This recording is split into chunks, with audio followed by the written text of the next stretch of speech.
গগনা আৰণি গগনা পুৰণি গগনা পুৰণি গগনা কিহেৰে আজি ৰঙালী বিহুৰ উৰুকা আৰু উৰুকাৰ দিনটোতো চহৰৰ চহা মহিলাসকল ব্যস্ত হৈ পৰিছে নাচনত। মই উপস্থিত আছোঁ মহানগৰীৰ বশিষ্ঠৰ যি ৰাজহুৱা নামঘৰ প্ৰাংগণ আছে তাৰ বাহিৰত আৰু এটা প্ৰকৃতিৰ পৰিৱেশ, বিশেষকৈ কাষেৰে বশিষ্ঠ নৈ বৈ গৈছে।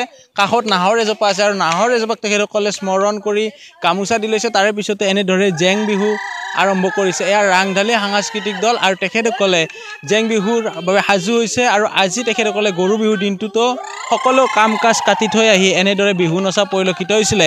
আৰু এইখিনি মুহূৰ্তত উল্লেখ কৰিব বিচাৰিম যে ইয়াতে যদি চোৱা যায় 30 বছৰৰ পৰা 70ৰ ঊৰ্ধৰ মহিলালৈকে আছে যিগৰাকীয়ে এই মুহূৰ্তত নাম দি আছে বা গান দি আছে, বিহুগীত দি আছে, সেইগৰাকীৰ বয়স 65ৰ ঊৰ্ধ। আৰু ঠিক একেদৰে পৰিৱেশ দেখুৱাইছে এই মুহূৰ্তত।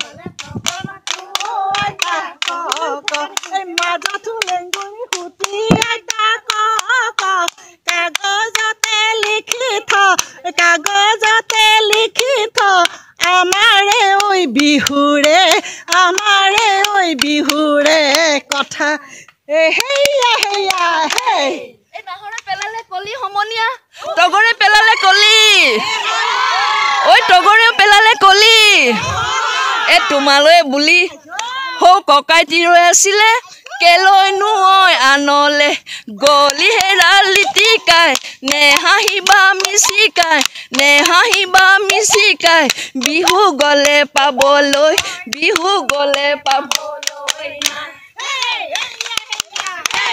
এ আগতে আছিলো লেৰেলি চেপেটি কোনেও নিদিছিল ঠাই ঐ আগতে আছিলা লেৰেলি চেপেটি কোনেও নিদিছিল ঠাই ঐ এতিয়া হলা যে লহঙি পহঙি ঐ সকলোৱে মাতে মোক বাহেৰা লগৰী হবা জানো লগৰী।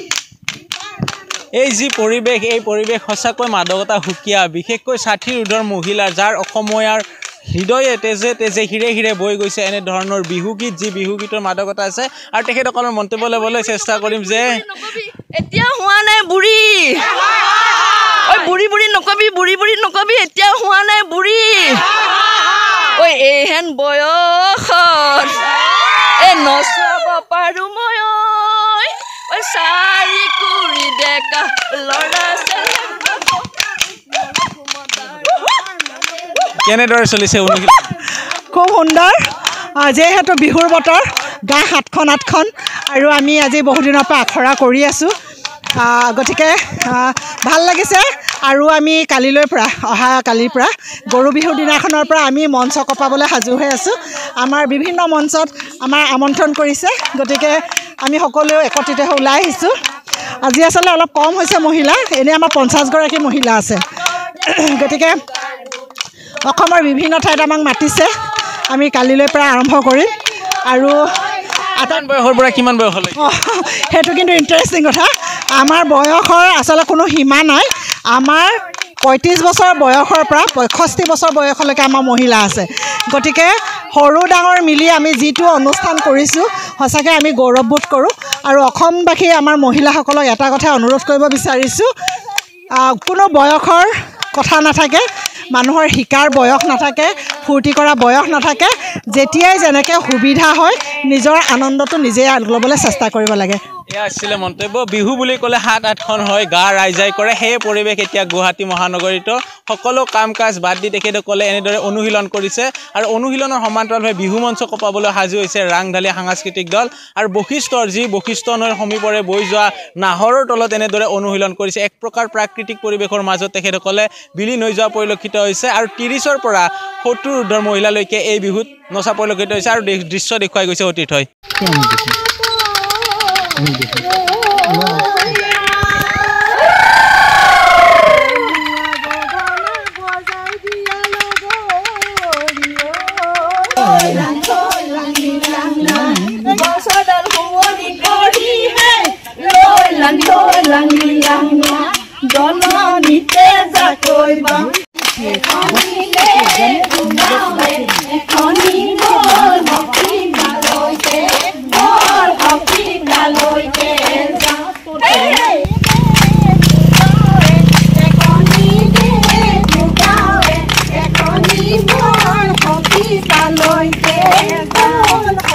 हमारी मौजूद है गुवाहाटी के 32 गणेश नगर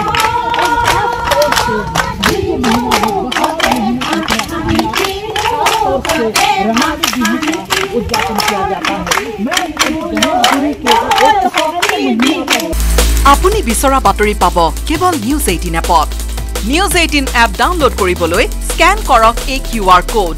গুগল প্লে ষ্টৰতো পাব এই নিউজ 18 এপ।